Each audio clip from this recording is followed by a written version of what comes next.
You know more than you think you know. Yeah. As a founder, you know, like, the core DNA of your company. You're the one with the vision. Like, don't let somebody convince you that you don't know that. And just have more confidence in yourself.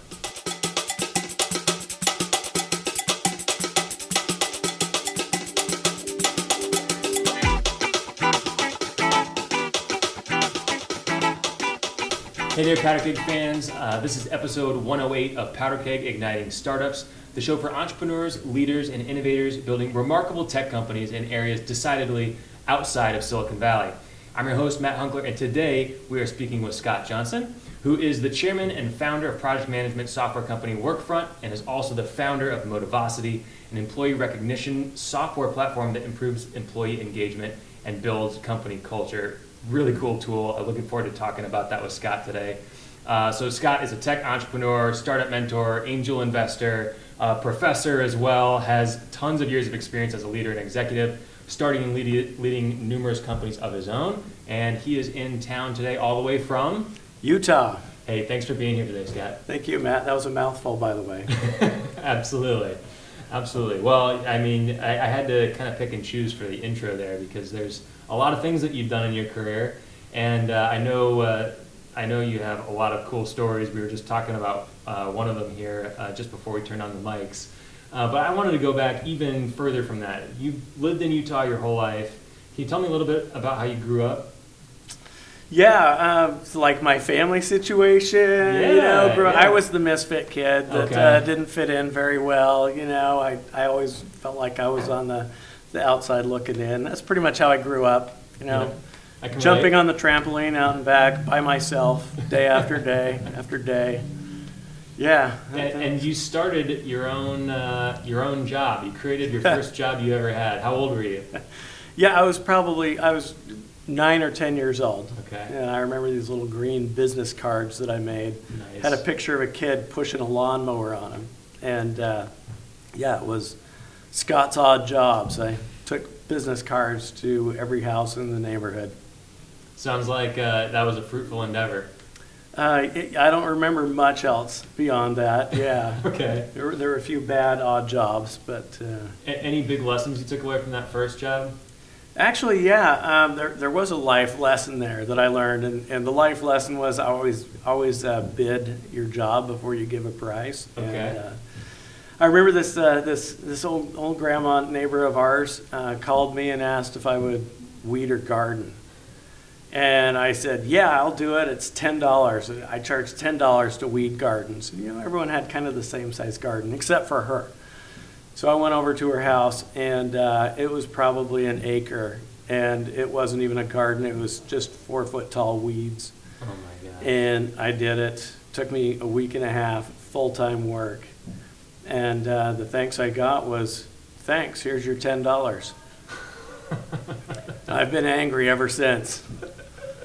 Hey, but I bet you didn't make that mistake again. No, sir, I didn't. Yeah, absolutely. I may have even quit after that. Okay. Well, and I'm guessing there was something about technology that really caught your interest. Maybe not having to get the blisters on your hands might have been part of the draw. But do you remember when you first kind of caught that first spark of interest in tech?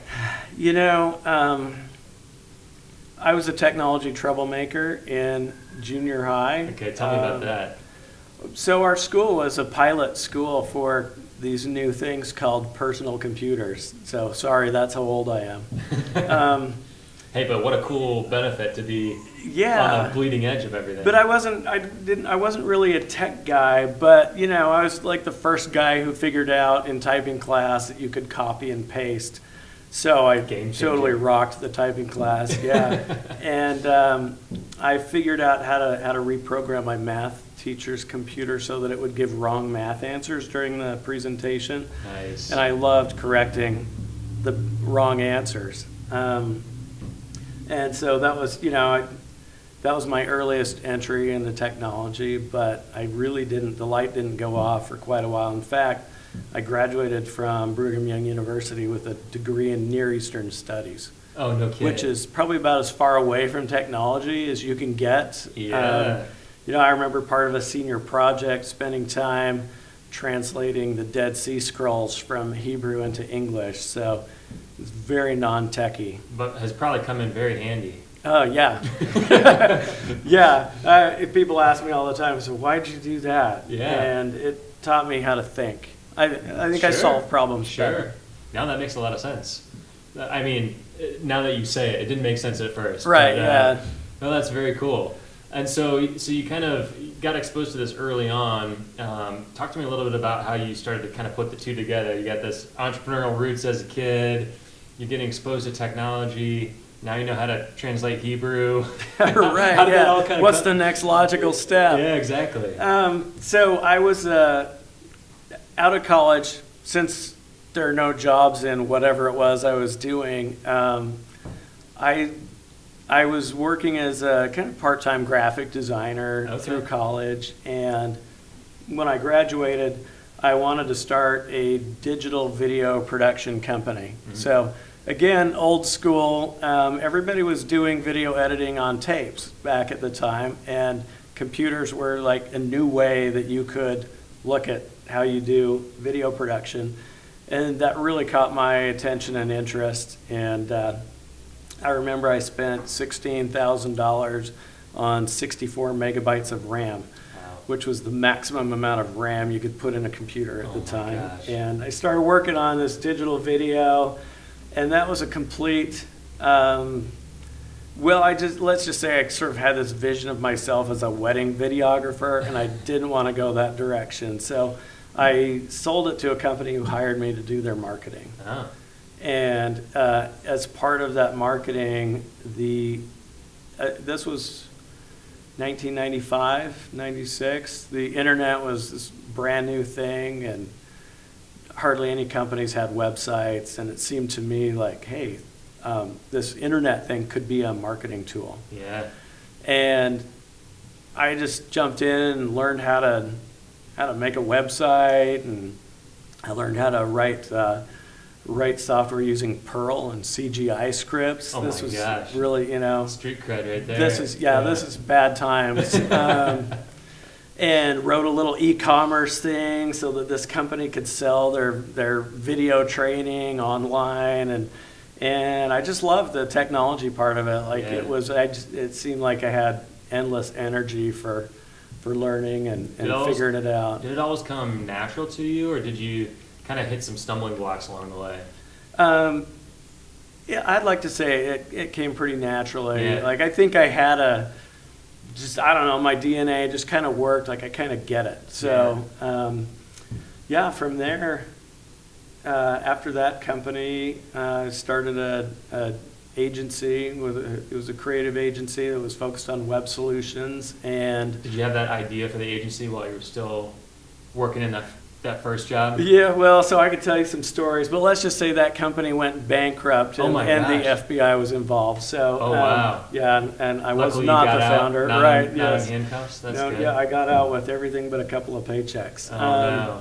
Lesson learned. Yeah, another lesson. Yeah, and speaking about culture, man, I learned like the entire book of how not to on culture at this company. So what were some of the pages out of that playbook? Boy, you could write a book. Hey, that company fired people over the PA. No way. Yeah, like when they would, if you would ask about your paycheck, you're pretty certain to get fired over the PA. Wow. There were some interesting and hilarious stories. Just a little bit toxic. Yeah. We used to race each other to the bank on payday because only the first 4 or 5 people would get their checks cashed. No way. Yeah, and everyone else would have to wait. Oh my gosh. Until there was money. That's brutal. Yeah, traumatizing. So anyway, that company totally went belly up, and foreshadowing. No surprise. Yeah.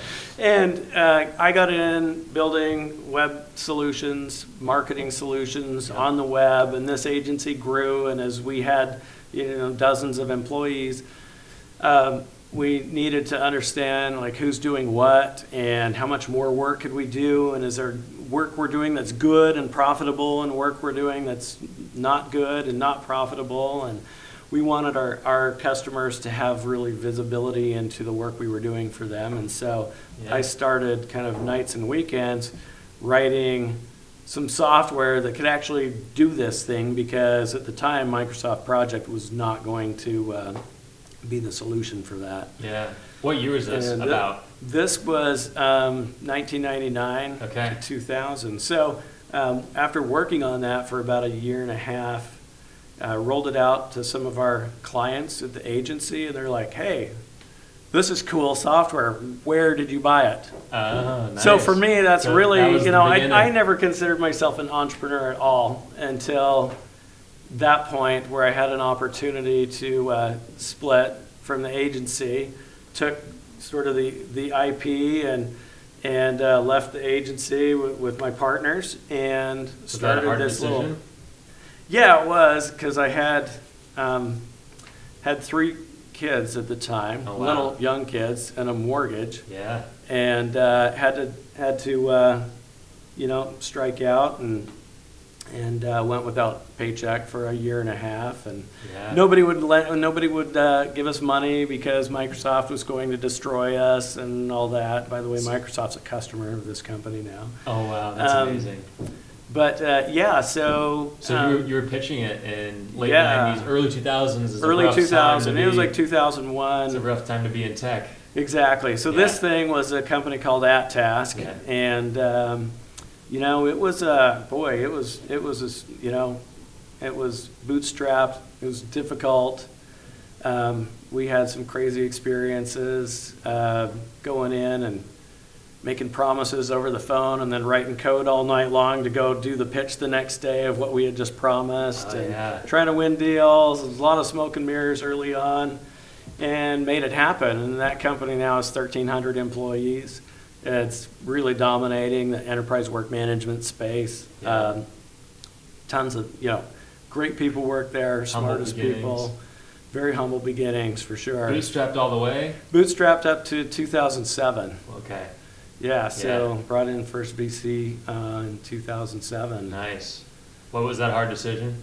It was yes and no. I Yeah. mean, we were trying to compete with companies that had already raised $30 to $60 million. Sure. We've got this little team just barely doing everything we can just to stay at parity with the market. Yeah. And we wanted to be more than just parity. Mhm. We wanted to be leaders Yeah. in the space. And that required taking some capital and really jump-starting, beyond what we could do organically. What changed between 2000 and 2007 in terms of your ease of raising funding?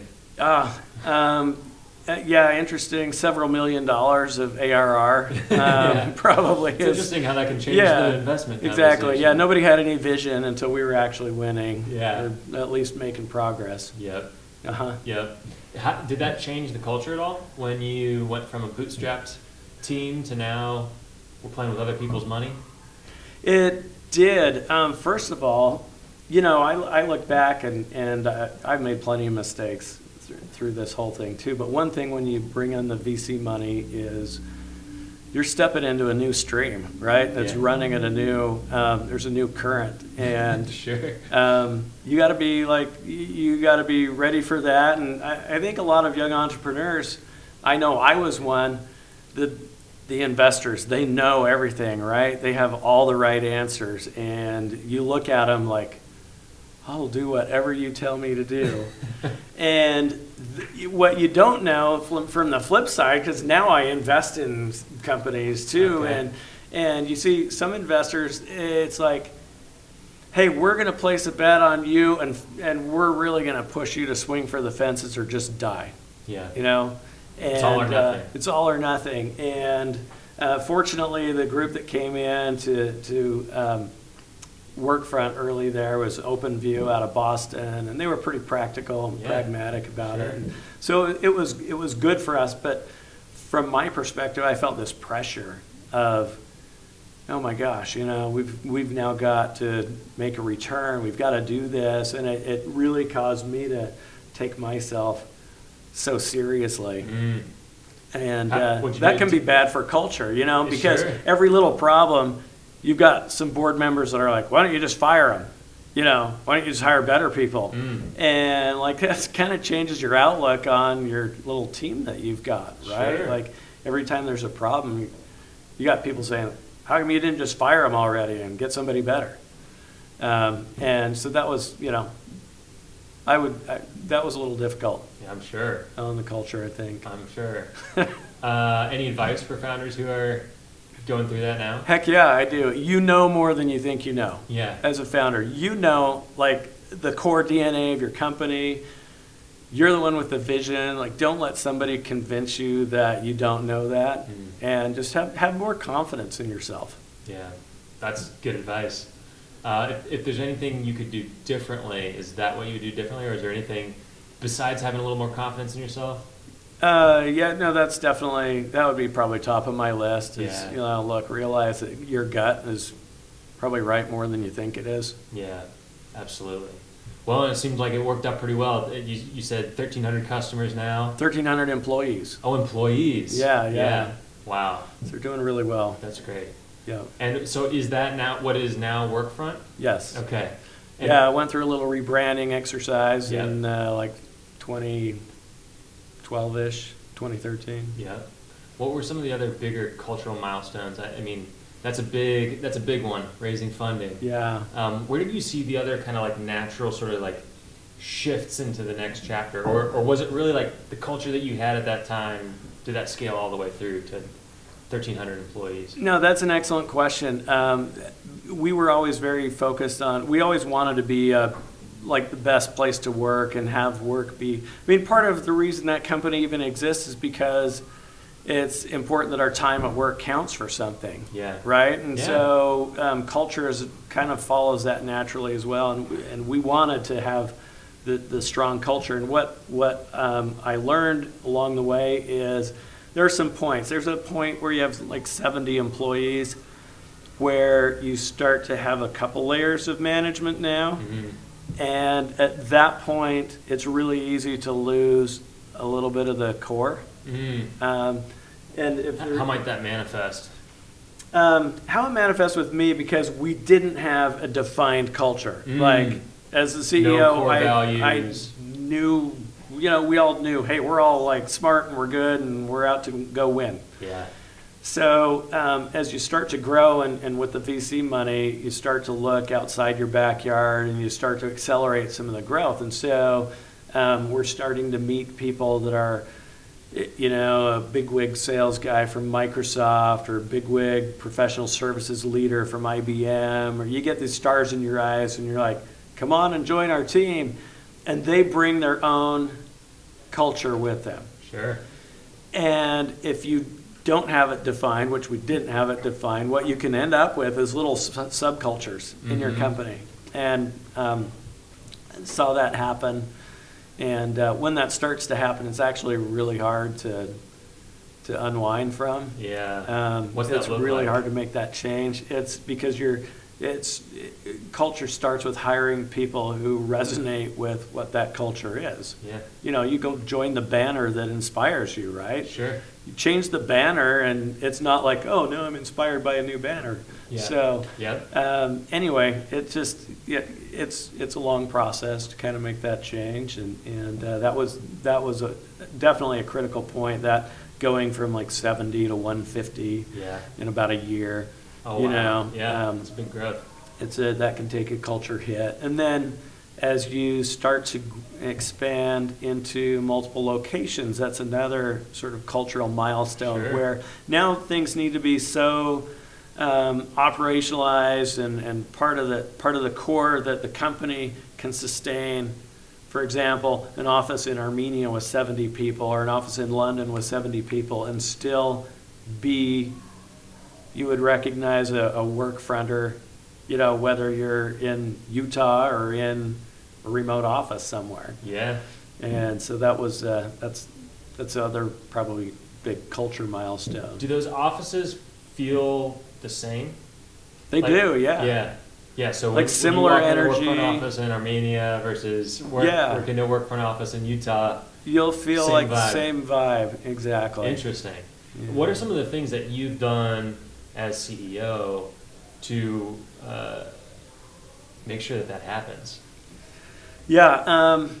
So, and by the way, I hired a CEO in 2012 at Yes, sorry. Workfront. When you were CEO. Yes. Yes. So we invested in making sure that there's ample face time between offices. So bringing people out, sending people out, making sure that there's time together, making sure that even remote locations have a clear vision of where the company is headed and their key role in it, and making sure they understand what they do is important, and then identifying those values and articulating them and making sure they're reinforced regularly and at higher time and beyond. Yeah. I was interviewing board candidates, and one board candidate I remember, we were driving back from the airport, and he said, Scott, there's one thing that is responsible for about 40% of your company's success. Do you know what that is? And I'm like, I don't know. How about you tell me? And so we did, and he said, culture is responsible for 40% of your entire success. And to me, that was like, at that time, that was kind of a wake up, because I had sort of made a lot of assumptions that, hey, we're, hire good people, we're smart, it's all good.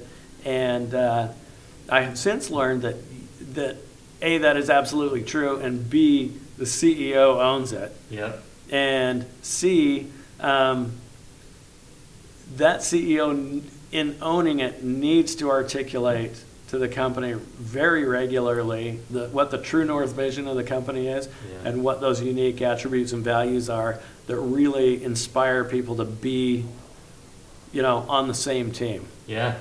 How did you personally connect to those things that you then connected to the team? What was it about Workfront's mission and values? How did those connect to you personally? So they kind of came from me. They Yeah. kind of like are part of my DNA. Yeah. And same thing with Motivosity too. We have very unique values, and those have come because they're important to me. I see them as sort of recipe for life success. Yeah. Yep. How did you go about doing that at Workfront? And I definitely want to talk about Motivosity because I love the product, and I want to talk a little bit about the product too. But yeah, at Motivosity, you were saying at 70 employees, at Workfront, you're saying at 70 employees, that's where you started to kind of first realize, okay, maybe we need to define some of this stuff so that it scales with us. Yeah, it was probably about that time. Yeah. How did you go about doing that? Did you just kind of go into a conference room, write some things down in your notebook, and come out and say, these are our core values? So we really kind of what we did was, because it hadn't been drawn up officially beforehand, we really spent a lot of time with the employees and other long-term members of the executive team, and asking questions like, okay, who are we really? Like, if you were to look out here and describe the typical person you see sitting here, what are the words? Like, what comes to mind? Like, what is the attitude of this company toward solving problems? And like one of our values was no jerks, and it really was a result of the fact that leadership doesn't abuse the people under them and berate them or steal their ideas and get credit for them, or treat them like they're a subordinate. They're the ones doing the work. Right. And so people felt really comfortable in this level playing environment. Yeah, I like that. Yeah, maybe a little too level. I remember being in I just remembered a meeting. We had an intern, like a software development intern in this, and it was like a small town hall type meeting. And I was sharing an idea for something, and this guy goes, "That's the stupidest idea I've ever heard." And talk about psychological safety. Yeah, and I know that guy because he's gone on to do a very successful TEDx talk about rejection, and he's a good friend, and Oh, that's great. still know who he is. But it's just like, that's a hilarious example that like an intern would tell the CEO, Yeah. like, that's the stupidest idea I've ever heard. I love that. So once you had your core values, at what point did you realize you needed to kind of create sort of a set of activities and actions around those core values? Where did you start to kind of get this idea for what, and I'm, tipping my hand a little bit here, but how did you get the idea for Motivosity? Yeah, so, we worked on, so when I exited the day-to-day at Workfront, Yeah. we had unlimited PTO, we had the break room, we had the game room, we had 401k, we did full insurance, we had company parties, we did picnics, we had the beloved company dodgeball tournament. Nice. We did all these things that I thought, we had the quarterly meeting with the MVP awards, and every department recognized somebody, and we had the, You're doing the playbook. We're doing the playbook. Yeah. And so everybody should be thrilled, right? Yeah. Like, they should just be thrilled about being there. It's a company, it's growing fast, doing all the right things, cares about its people. And as I stepped out of day to day, I started hearing from some of my favorite top talent there comments like, yeah, it doesn't feel special anymore. Or, I'm not really sure anybody knows what I'm doing. I think I might look for another opportunity. And that's the worst. Because how can you spend your whole day, every day, like your waking hours, on something that you actually feel like maybe nobody cares what you do? Yeah. That's the worst. Yeah. Or you don't even care about. Yeah, and it just feels like a job and doesn't feel special. And so that really started bugging me.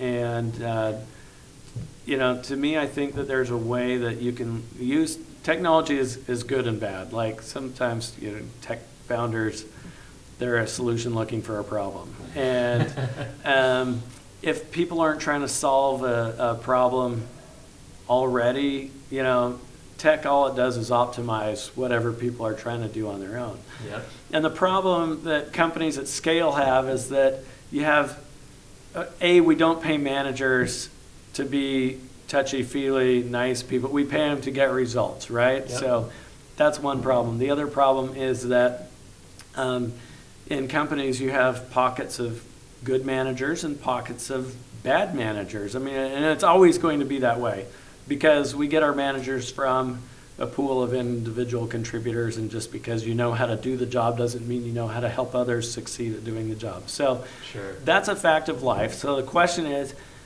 there a way that we can wrap the company so that whether an employee has a good or bad experience isn't dependent on whether they have a good or bad manager?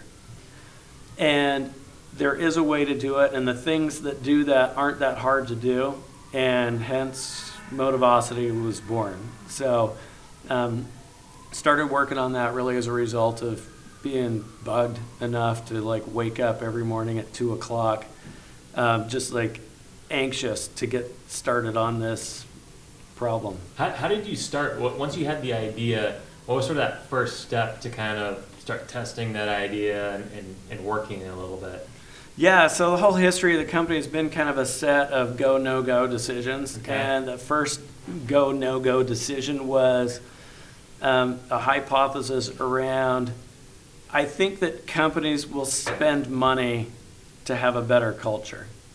Like, and not just, hey, let's throw a bigger party, because let's face it, when big successful VC-funded company has an awesome party and invites the IT band to come play, it's marketing, right? They're not doing that because they love their employees. Right. I mean, they say they are, but they're showing off. Right. Sorry if you've done that. Anyway, so, are they really willing to spend money for authentic benefit to the employees? And so that took a little bit of research and talking to people I knew and trying to figure out like where their mindset was and where their heart was. And then the next kind of no-go decision was, okay, the way that this is going to work is a little bit counterintuitive, and it involves really a lot of elements of positive psychology and sort of authentically turning the reins of culture over to the employees. Remember, we're trying to wrap the company so that we're not dependent on a top-down approach for culture. Absolutely. Which means you have to empower employees. And the way that you empower them, at least in a little bit in Motivosity, is by giving them some money. And it doesn't have to be a lot, but it has to be some money or it won't work. Yeah. And it's cold hard currency that you use to appreciate people around the organization. And that accrues, and the other part of it is that you have to be able to spend it on whatever you want. Like, you have to be able to get an Amazon gift card and not just only use it to buy company swag or office supplies. Right. Or that ruins it too. So that was very counterintuitive, especially 6 years ago. There were a lot of organizations that were still running the playbook of more parties, more soda, more, bigger break room. What? You want us to give our employees money? No way. And so it took a little bit to kind of get past, all right, we think companies will do this. We think they'll buy it. Now the next decision was, all right, will people actually use it? And to do that, you have to build it. Yep. You have to build it in a way that we all have day jobs and we're all busy, and nobody wants to learn another piece of software. And so it has to be something that is so easy, it doesn't need to be learned, and it has to drive so much value in somebody's life that they actually want to go use it. They can't have to be reminded and threatened or bribed to go use it. They have to just want to go use it. So, did you have any customers teed up? We did, yeah. Uh-huh. So you're kind of like, all right, these people have dollars, they're willing to spend them, or maybe they've even committed dollars, and now it's time to build it. Uh-huh. Yep. Yeah. What was the biggest insight once you started building the software? What were some of the bigger aha moments as you're kind of seeing people use it that maybe you didn't expect? So I was really, I wouldn't say pessimistic, but I was like, this is a hard challenge, like getting people to actually use something on their own. Yeah. And probably, I think for me, the biggest aha on that one was we had a test customer, and they were about 800 employees. And they're like, okay, so how do we launch this so that everyone's going to use it? And I said, here's what we're going to do. You're not going to tell anybody you're launching it. We're just going to turn it on and watch it for a while. And so that was their launch. They just turned it on. No announcement, nothing. And within 3 weeks, they had 98% of their employees using it on a regular basis. Wow. And so for me, that was 800 people. It was kind of at scale. For me, that told me that, okay, this is going to be good. Yeah. And that had to feel pretty good. Yeah, no, really, for sure. And then, of course, the next one is, all right, but will people keep using it? Because it could get tired after a month or 2 months. Novelty effect. Yeah, exactly. So that question took, a year, really, to answer. And watching people, after a year, they're just as strong or stronger. So then that was a check mark. And then the next question is, will the business recognize any value from this? And that's a go, no go, too, because you can have something that's awesome in every other way, and if the business is like, doesn't do anything for us, you're going to be struggling to sell over and over and over, and it's going to be ugly and not very fun. So we were able to get real data, real results from customers who were able to, we started hearing things like, this is the best investment we've ever made.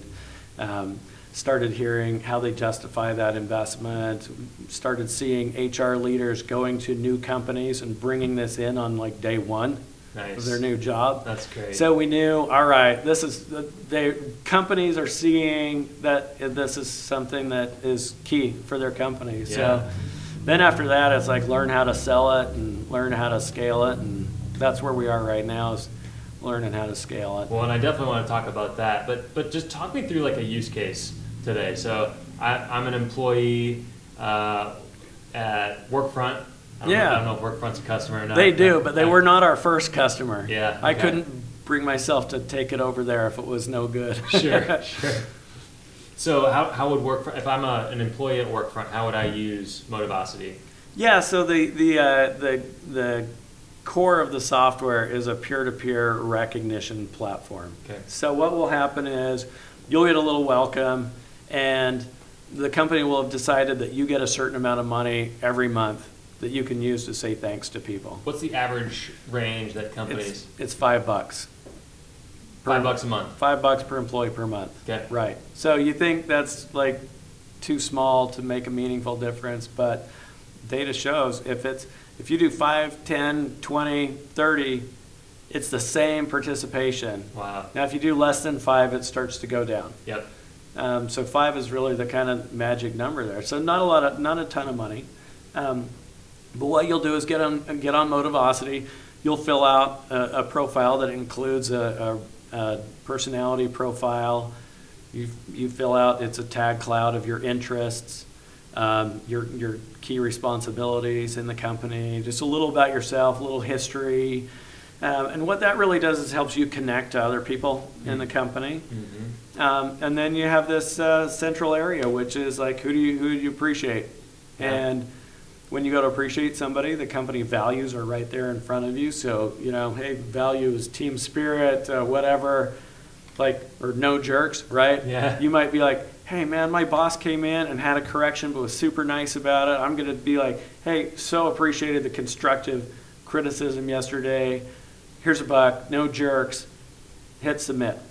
What's going to happen is that person's team is going to see it. That person's boss up the chain is going to see it. Other people are going to see it. They can comment on it. They can throw in $1 of their own if they want. That person, of course, that money accumulates, and you use it for whatever you want. Whether it's every time you save up to $5, you go get a Starbucks card, or you buy a guitar or something on Amazon. Yeah. So that's the core. There's some other components to it that really drive that stickiness, and there's some tools that help managers do ongoing, regular, constructive feedback and sort of give them a framework where they can know the questions they should be asking and how they can do that without being this awkward, negative experience that so many people have with their managers. Yeah. Well, and you mentioned, 6-7 years ago, the market not really being there yet. Yeah. It really seems like, just in general, a lot more companies are putting emphasis on culture, putting much bigger emphasis on employee engagement. Talk to me a little bit about what you're seeing, being now square and center of that industry. Yeah, so seriously, we sort of had a joke in the office about 2015. In fact, okay, I'll tell you two things here.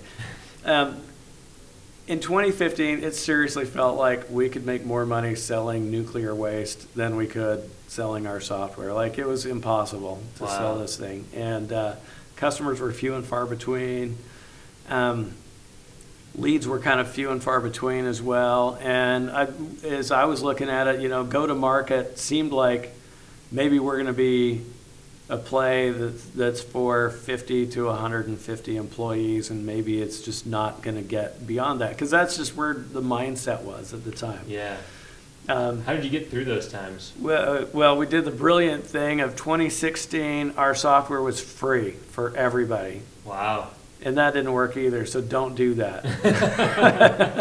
What was that was a huge What was mistake. the thought process there? The thought process was, hey, just figure out where the barriers are. Okay. And if it's a budgetary thing, if people aren't, because we know once they get in it, they are just gonna love it, right? So how do we get people in it easy? Free. Yeah. But there's a bigger cost, at least when you look at something that's supposed to be getting all of your employees pointed in a direction. Yeah. It's the political capital needed to pull that initiative off. It's not the money. Yeah. And that's back to the struggle of companies just aren't there yet. Like CEOs, no, that's stupid. Why would we do that? Right. And but now it's really taken off the last probably 2 years, maybe a little bit more than 2 years, but it is just going crazy. I don't know. It's like it could be that millennials are getting into more managerial positions in companies. That's probably a driver for it. Gig economy, digital transformation is definitely a driver for it. You know, you're trying to put separate teams together as a common culture, and that's a tough thing to do.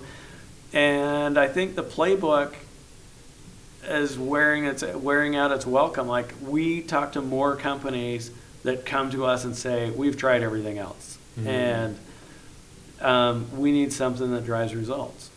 And so now it's not just companies 50 to 150. No, it's like companies that are like 10, 20,000 employees are actually waking up and saying, yeah, it's worth an investment in an individual if they're happier about being here. Yeah. What is it about culture, other than like the warm and fuzzies, that gets you out of bed in the morning? So what gets me out of bed is that I really care about making our time count. Yeah. Like, to me, I don't know what it is about my DNA, but that's just what I am. So I care that the people around me like aren't wasting their time, and that they're engaged in something that's meaningful and that matters, and that they feel like a sense of accomplishment and pride in what they do. So that causes me to really care that companies have happy employees. And so that's really what we're focused on, is helping people be happy about being at work. Very cool. Yeah. Yeah, I saw the national stats recently, and it's 86% of people say they're not passionate about their job. Yeah, and you know what? That number has not changed in 20 years. It's crazy. Hasn't changed one bit. Yeah. And look at all the things that companies have done in the last 20 years to try and change that number. Yeah. That might just be hedonic adaptation right there, of us getting used to the new norm. Yeah. Maybe so. It could be. Us humans are weird. But speaking about culture, can you talk to me a little bit about, before we wrap here, I'm very curious to hear kind of a little bit more. I certainly have some friends in the Salt Lake City area, and that sort of tech hub that's really seems to be booming right now, but it sounds like you've started up your past several companies there. Yeah. What have you seen change there, and what's it like today?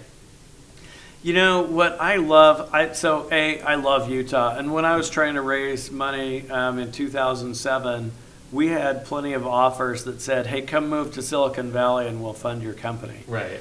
And didn't want to go that way. And why was that? The reason I love Utah, it's the coolest state ever. There's so much to do. I mean, yeah. Like mountain biking or hiking, or it's beautiful. Like, there's so much variety, but the community culture, it really is meaningful in Utah, and I would contrast it.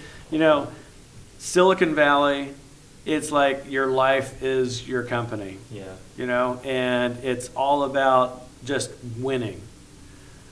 And in Utah, it's about having a fulfilling life, and your job is part of that, but it's one part of a bigger equation that is family and community and outdoors, if you're outdoorsy too, and so there's more allowance for that in Utah.